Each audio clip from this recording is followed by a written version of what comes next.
Bize Göbekli Tepe'nin insanlık tarihinin başlangıcı olduğu söylendi. Taş devri insanları bir araya geldi ve medeniyet başladı. Ama bu hikaye eksik çünkü Göbekli Tepe tek değil ve belki de asıl merkez bile değil. Bugün size Göbekli Tepe anlatılırken özellikle arka planda bırakılan seyri tamamen değiştirebilecek başka bir yeri göstereceğim. Resmi anlatı oldukça basit ve temizdir. Avcı toplayıcı atalarımız bir gün bir araya geldi, organize oldu ve insanlık tarihinin en eski tapınağını Göbekli Tepe'yi inşa etti. Bu ders kitapları için, belgeseller için çok güzel, çok ilham verici bir anlatı. Tek bir problem var. Bu hikaye artık tek başına ayakta duramıyor. Çünkü Göbekli Tepe'nin etrafında aynı döneme ait olduğu bilinen ama çok daha tuhaf, çok daha kafa karıştırıcı başka yapılar var. Arkeologlar bu bölgeye taş tepeler diyor. Ve bu tepelerin içinde Karahan Tepe, belki de hepsinin en rahatsız edicisi. Karahan Tepe'ye adım attığınızda bulduğunuz şeyler ilk bakışta tanıdık gelebilir.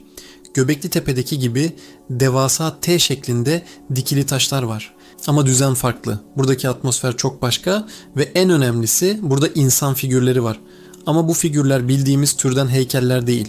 Sanki sizi izliyorlarmış hissi veriyorlar. Bazıları oturuyor, bazıları yere gömülmüş, bazıları ise sadece bir baş olarak karşınıza çıkıyor. Sanki canlı bir an dondurulmuş gibi. Burası bir tapınaktan çok gizemli bir ritüelin sahnesi gibi duruyor. Anlatılan hikayeye uymayan bir şeyler var burada. Göbekli Tepe'yi düşünün. Simetrik, düzenli, estetik bir tasarımı var. Anıtsal kapılar, dairesel yapılar, içinde belli bir düzene göre dizilmiş sütunlar, neredeyse modern bir mimarın elinden çıkmış gibi bir intizam söz konusu. Ama Karahan Tepe öyle değil. Karahan Tepe daha karanlık, daha dağınık, daha ham.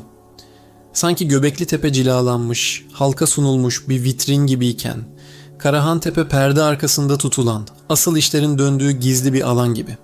Eğer bu iki yer aynı kültüre, aynı insanlara aitse, neden biri bu kadar düzenliyken, diğeri bu kadar kaotik ve rahatsız edici? Bu soru genelde sorulmaz, geçiştirilir. Çünkü cevabı bildiğimiz tarihi sarsabilir. Resmi tarihlere, müze panolarına bakarsanız Göbekli Tepe ve Karahan Tepe için yaklaşık aynı dönem veya çağdaş gibi ifadeler kullanılır. Bu diplomatik bir dildir.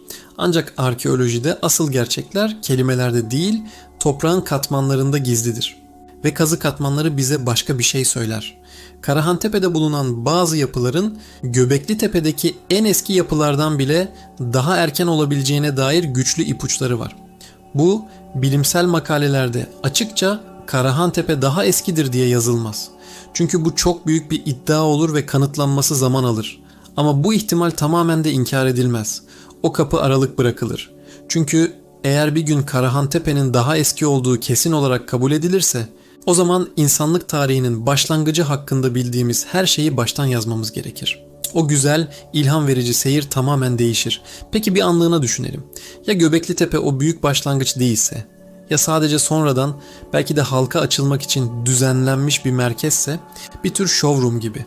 Ya asıl ritüeller, asıl törenler, asıl karanlık ve anlaşılması zor pratikler gözlerden uzakta Karahan Tepe'nin tekinsiz atmosferinde yapıldıysa ve Göbekli Tepe bunun sadece daha sunulabilir, daha estetik, daha sembolik hali ise, belki de biri gerçek laboratuvar, diğeri ise onun başarılarının sergilendiği bir galeriydi.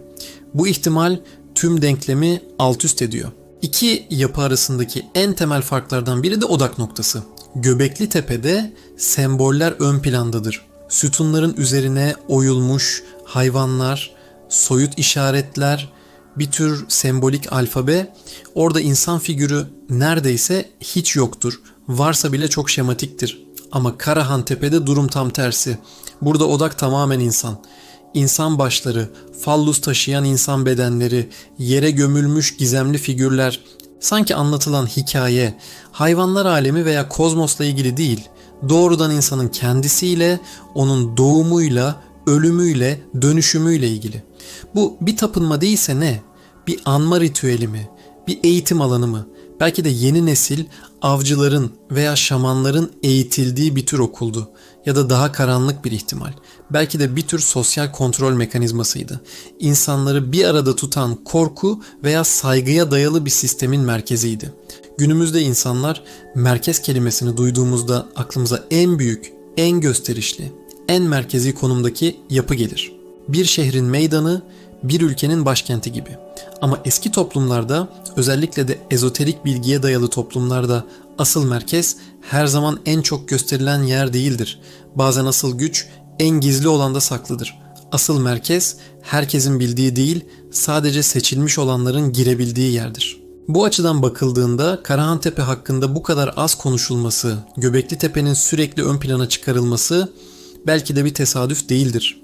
Belki de binlerce yıl önce olduğu gibi bugün bile birileri bize vitrini gösterip arka odayı saklamaya devam ediyordur. Unutmayın, Karahantepe dün keşfedilmiş bir yer değil. Yıllardır biliniyordu. Ama sistematik kazılarla ciddiye alınması çok yeni. Neden şimdi? Çünkü artık Göbekli Tepe tek başına o dönemi açıklamaya yetmiyor. Resimdeki boşluklar o kadar büyüdü ki arkeologlar mecburen resmin dışına diğer tepelere bakmak zorunda kaldılar. Hikaye genişliyor ve bu genişleme alıştığımız rahatlatıcı cevapları tehdit ediyor. Karahantepe'den çıkan her yeni bulgu Göbekli Tepe'nin benzersiz olduğu fikrini biraz daha zayıflatıyor. Şimdi en başa dönelim ve o kilit soruyu tekrar soralım. Eğer Karahantepe gerçekten Göbekli Tepe'den önce ise, eğer daha ham, daha ilkel, daha deneysel ve belki de daha karanlık bir yerse, o zaman şu soruyu sormak zorundayız. Göbekli Tepe, insanlığın medeniyete attığı ilk masum adımın doğuşu mu, yoksa o ilk adımın filtrelenmiş, düzenlenmiş ve kamuoyuna sunulmuş versiyonu mu? Belki de Göbekli Tepe bize anlatılmak istenen hikayedir. İnsanlığın bir araya gelip uyum içinde muhteşem bir eser yarattığı o parlak masal. Ama Karahantepe ise anlatılmak istenmeyen tekinsiz başlangıçtır. Ve belki de insanlık o ilk büyük adımını atarken, o büyük sıçramayı yaparken düşündüğümüz kadar masum ve aydınlık değildi. Belki de o sürecin içinde kaos, korku ve bugün anlamakta zorlandığımız ritüeller vardı. Bu yüzden asıl soru artık şu değil. Hangisi daha eski veya hangisi daha büyük? Bu soruların cevabı er ya da geç bulunacak. Ama asıl soru şu. Binlerce yıl boyunca bize hangi hikaye anlatıldı ve hangisi bilerek ya da bilmeyerek saklandı? Ve biz insanlık olarak kendi başlangıcımızın sadece parlak yüzünü mü görmek istiyoruz? Yoksa karanlıkta kalmış gerçekleriyle de yüzleşmeye hazır mıyız? Karahantepe bize bu yüzleşme şansını sunuyor. Ama bazı gerçekler ortaya çıktığında geri dönüş bırakmaz. Bu konular hakkında daha fazla derinlemesine video için kanalıma abone olmayı ve düşüncelerinizi yorumlarda paylaşmayı unutmayın.